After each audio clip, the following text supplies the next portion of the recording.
안녕하세요. 요한나입니다. 우리 함께 성경 읽어볼까요? 창세기 제41장 파라오의 꿈. 그로부터 2년이 지난 뒤 파라오가 꿈을 꾸었다. 그가 나일 강가에 서 있는데 잘생기고 살진 암소 7마리가 나일강에서 올라와 갈대밭에서 풀을 뜯었다. 그런데 그 뒤를 이어 또 다른 못생기고 야인 암소 7마리가 나일강에서 올라와 강가에 있는 그 암소들 곁으로 가서 섰다. 그러고는 이 못생기고 야인 암소들이 잘생기고 살찐 그 7 암소를 잡아먹는 것이었다. 파라오는 잠에서 깨어났다. 그는 다시 잠이 들어 두 번째 꿈을 꾸었다. 밀대 하나에서 살찌고 좋은 이삭 7이 올라왔다. 그 뒤를 이어 야이고 새바람에 바싹 마른 이삭 7이 솟아났는데 이 야인 이삭들이 살찌고 여문 그 7 이삭을 삼켜버리는 것이었다. 파라오가 잠에서 깨어보니 꿈이었다. 아침이 되자 그는 마음이 불안하여 사람을 보내 이집트의 모든 요술사와 모든 현인을 불러들였다. 그런 다음 파라오는 자기가 꾼 꿈을 그들에게 이야기하였지만 아무도 파라오에게 그것을 풀이해 주지 못하였다. 그때 헌작 시종장이 파라오에게 아뢰었다. 오늘에야 제 잘못이 생각납니다. 파라오께서는 당신의 종들에게 진노하시어 저와 제빵 시종장을 경호대장 집에 가두신 적이 있습니다. 저는 그날 같은 날 밤에 꿈을 꾸었는데 저마다 다른 뜻을 지닌 꿈을 꾸었습니다. 그때 거기에는 경호대장의 종인 젊은 히비르인이 저희와 함께 있었습니다. 저희가 그에게 말하자 그는 저희 꿈을 풀이하였습니다. 저희 각자의 꿈을 풀이해 주었던 것입니다. 그리고 그가 풀이한 대로 되었습니다. 저는 복직되고 제빵 시종장은 나무에 매달렸습니다. 요셉이 꿈을 풀이하다. 그러자 파라오는 사람들을 보내어 요셉을 불러오게 하였다. 그들은 서둘러 그를 구덩이에서 끌어내어 수염을 깎고 옷을 갈아입혔다. 그런 다음 요셉은 파라오에게 들어갔다. 파라오가 요셉에게 말하였다. 내가 꿈을 하나 꾸었는데 그것을 풀이할 자가 하나도 없다. 그런데 너는 꿈 이야기를 듣기만 하면 그것을 풀이한다고 들었다. 요셉이 파라오에게 대답하였다. 저는 할 수 없습니다만 하느님께서 파라오께 상서로운 대답을 주실 것입니다. 파라오가 요셉에게 이야기하였다. 꿈에서 보니 내가 나일 강가에 서 있는데 살찌고 잘생긴 암소 7마리가 나일강에서 올라와 갈대밭에서 뿔을 뜯었다. 그 뒤를 이어 또 다른 가냘프고 아주 못생기고 마른 암소 7이 올라오는데 그것들처럼 흉한 것은 이집트 온 땅에서 본 일이 없다. 그런데 이 마르고 흉한 암소들이 먼저 올라온 그 살찐 7 암소를 잡아먹었다. 그러나 이렇게 잡아먹었는데도 그것을 알아볼 수 없을 정도로 여전히 그 모습이 흉하였다. 그러고는 내가 잠에서 깨어났다. 내가 또 꿈에서 보니 밀대 하나에서 여물고 좋은 이삭 7이 올라왔다. 그런데 그 뒤를 이어 딱딱하고 야위고 새바람에 바싹 마른 이삭 7이 솟아났다. 이 야인 이삭들이 그 좋은 7 이삭을 삼켜버렸다. 내가 이것을 요술사들에게 이야기하였지만 아무도 나에게 풀어주지 못하였다. 그러자 요셉이 파라오에게 말하였다. 파라오의 꿈은 한 가지입니다. 하느님께서 앞으로 당신께서 하고자 하시는 바를 파라오께 알려주시는 것입니다.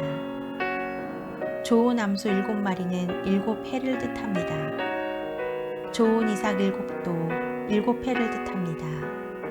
그러므로 그 꿈은 한 가지입니다. 그 뒤를 이어 올라온 마르고 흉한 암소 7마리도 7해를 뜻하고, 속이 비고 새바람에 바싹 마른 이삭도 그러합니다. 이것들은 기근이 들 7해를 뜻합니다.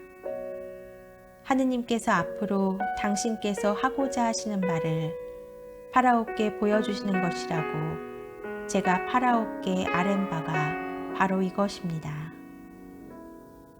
앞으로 오게 될 7해 동안 이집트 온 땅에는 태풍이 들겠습니다. 그러나 그 뒤를 이어 7해 동안은 기근이 들겠습니다. 그러면 이집트 땅에서는 전에 들었던 그 모든 태풍이 그치고 기근이 이 땅을 고갈시켜 버릴 것입니다. 이렇듯 뒤따라오는 기근도 하도 심하여 이 땅에 태풍이 든 적이 있었다는 것을 아는 이조차 없을 것입니다.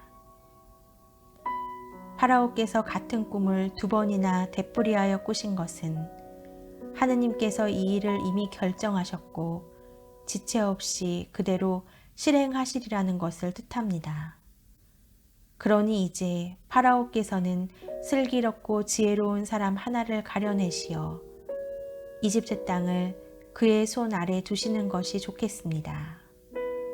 파라오께서는 또 나라의 감독관들을 임명하셔서 태풍이 드는 7해 동안 이집트 땅에서 거둔 수확 5분의 1을 받아들이게 하시는 것이 좋겠습니다. 이 사람들이 앞으로 올 좋은 시절 동안 모든 양식을 거두어 드리게 하시고 파라오의 권한으로 성읍들의 곡식을 쌓아 갈무리하게 하십시오. 이 양식은 앞으로 이집트 땅에 닥칠 7해 동안의 기근에 대비하여 나라를 위한 비축 양식으로 남겨두십시오. 그러면 이 나라는 기근으로 망하지 않을 것입니다. 요셉이 재상이 되다. 파라오와 그의 신하들은 이 제안을 좋게 여겼다. 그리하여 파라오는 자기 신하들에게 말하였다. 이 사람처럼 하느님의 영을 지닌 사람을 우리가 또 찾을 수 있겠소? 그런 다음 파라오는 요셉에게 말하였다. 하느님께서 그대에게 이 모든 것을 알려주셨으니 그대처럼 슬기롭고 지혜로운 사람이 또 있을 수 없소. 내 집을 그대 손 아래 두겠소. 내 모든 백성은 그대 명령을 따를 것이요. 나는 왕자 하나로만 그대보다 높을 따름이요. 파라오가 다시 요셉에게 말하였다.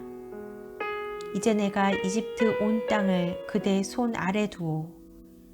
그런 다음 파라오는 손에서 인장 반지를 빼어 요셉의 손에 끼워주고는 아마옷을 입히고 목에 금 목걸이를 걸어주었다. 그리고 자기의 2번째 병거에 타게 하니 그 앞에서 사람들이 무릎을 꿇어라 하고 외쳤다. 이렇게 파라오는 이집트 온 땅을 요셉의 손 아래 두었다. 파라오가 다시 요셉에게 말하였다. 나는 파라오요. 그대의 허락 없이는 이집트 온 땅에서 그 누구도 손 하나 발 하나 움직이지 못하오. 파라오는 요셉의 이름을 차푸나 파네아라 하고 온의 사제 포티페라의 딸 아스낫을 아내로 주었다. 요셉은 이집트 땅을 살펴보러 나섰다. 요셉이 이집트 임금 파라오 앞에 섰을 때 그의 나이 30살이었다. 요셉은 파라오 앞에서 물러나와 이집트 온 땅을 두루 돌아다녔다. 태풍이 든 7해 동안 그 땅은 풍성한 곡식을 내었다. 요셉은 이집트 땅에 태풍이 든 7해 동안 모든 양식을 거두어 성읍들에 저장하였다. 성읍마다 주위 밭에서 나는 양식을 그 안에 저장하였다. 이렇게 해서 요셉은 바다의 모래처럼 엄청난 곡식을 쌓아 헤아리는 것조차 그만두었다. 헤아릴 수가 없었던 것이다. 요셉의 아들들.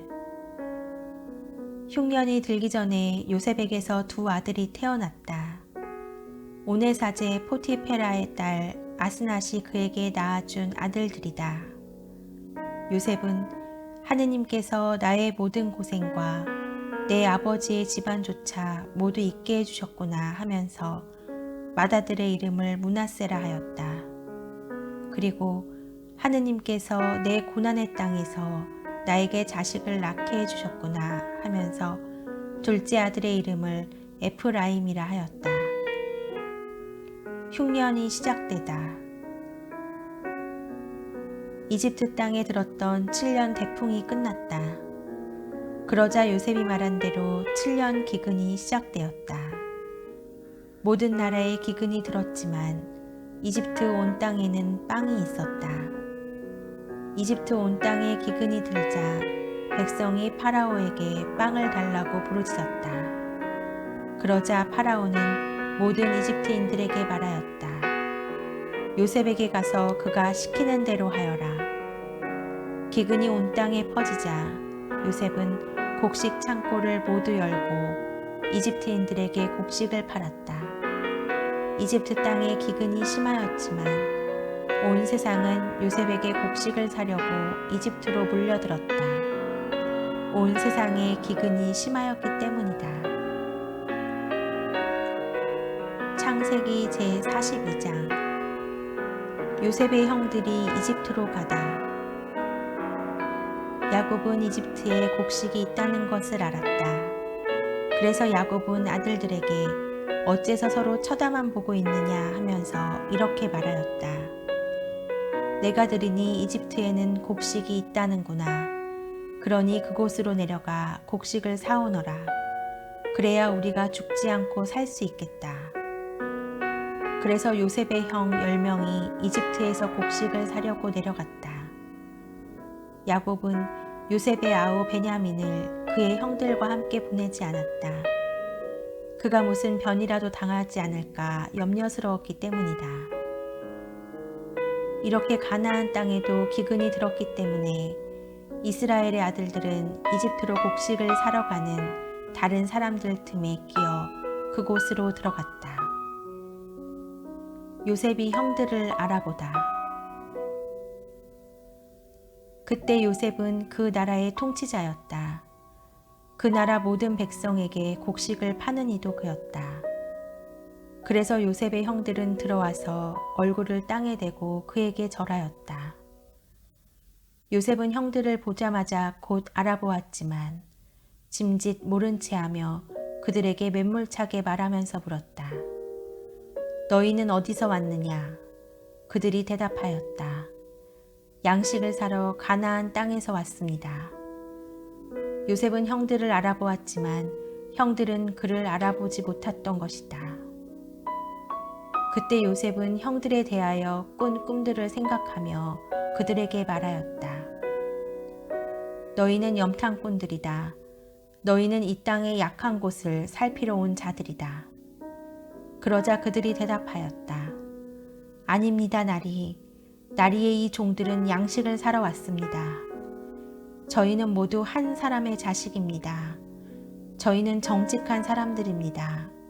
이 종들은 염탐꾼이 아닙니다. 그러나 그는 그들에게 말하였다. 아니다. 너희는 이 땅의 약한 곳을 살피러 온 자들이다. 그들이 대답하였다. 나리의 이 종들은 본디 12형제입니다. 저희는 가나안 땅에 사는 어떤 한 사람의 아들들입니다. 막내는 지금 저희 아버지와 함께 있고 다른 한 아우는 없어졌습니다. 그러나 요셉은 그들에게 말하였다. 내가 너희에게 말한 그대로다. 너희는 염탐꾼들이다. 너희를 이렇게 시험해 봐야겠다. 너희 막내 아우가 이리 오지 않으면 내가 파라오의 생명을 걸고 말하건대 너희는 결코 이곳을 떠날 수 없다. 너희 가운데 한 사람을 보내어 아우를 데려오너라. 그동안 너희는 옥에 갇혀 있어라. 너희 말이 참말인지 시험해 봐야겠다. 그렇지 않을 때에는 내가 파라오의 생명을 걸고 말하건대 너희는 정녕 염탐꾼들이다. 그러고 나서 그들을 사흘 동안 감옥에 가두었다. 사흘째 되던 날 요셉이 그들에게 말하였다. 너희가 살려거든 이렇게 하여라. 나도 하느님을 경외하는 사람이다. 너희가 정직한 사람들이라면 너희 형제들 가운데 한 사람만 감옥에 남아있고 나머지는 굶고 있는 너희 집 식구들을 위하여 곡식을 가져가거라. 그리고 너희 막내 아우를 나에게 데려오너라. 그러면 너희 말이 참되다는 것이 밝혀지고 너희는 죽음을 면할 것이다. 그들은 그렇게 하기로 하였다.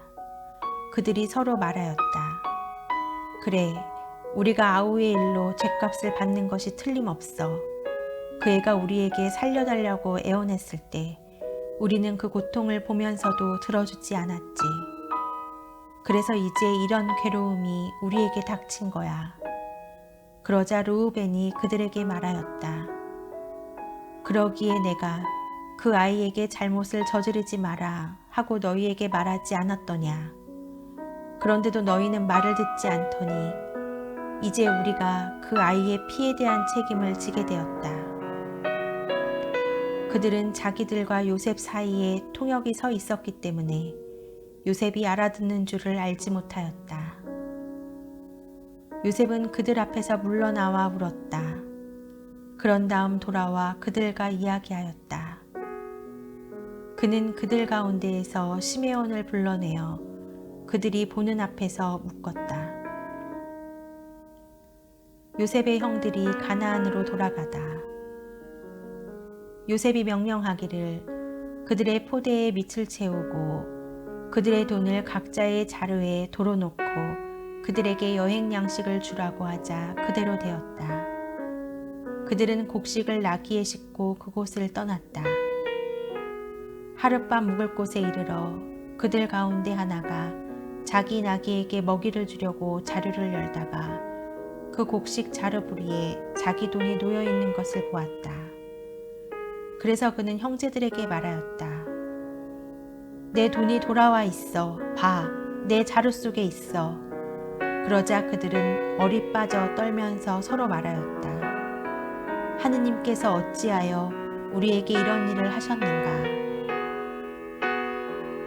그들은 가나안 땅으로 아버지 야곱에게 돌아와 그동안 겪은 모든 일을 그에게 말씀드렸다.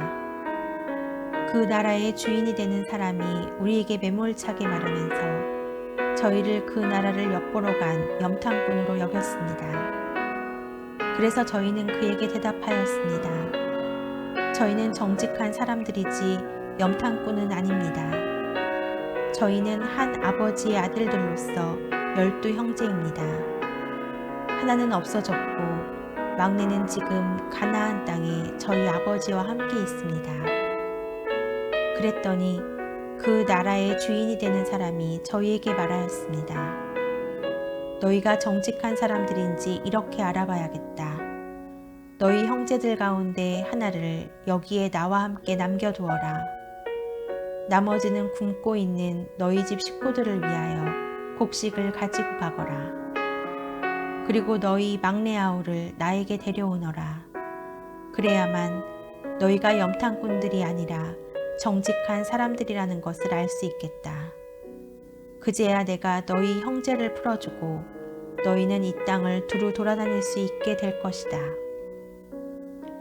그런 다음 그들이 자루를 비우는데 각자의 자루에 제 돈주머니가 들어있는 것이었다. 그들과 그들의 아버지는 그 돈주머니를 보고 두려움에 사로잡혔다.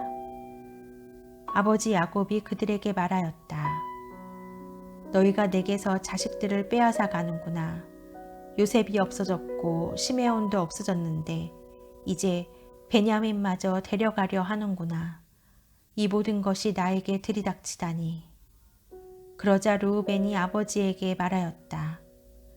제가 만일 베냐민을 아버지께 데려오지 않으면 제 2 아들을 죽이셔도 좋습니다. 그 아이를 제 손에 맡겨주십시오. 제가 아버지께 그 아이를 다시 데려오겠습니다. 그러나 야곱은 말하였다. 내 아들은 너희와 함께 내려갈 수 없다. 그의 형은 죽고 그 아이만 홀로 남았는데 그 아이가 너희와 함께 가다가 무슨 변이라도 당하게 되면 너희는 이렇게 백발이 성성한 나를 슬퍼하며 저승으로 내려가게 하고야 말 것이다. 주님의 말씀입니다.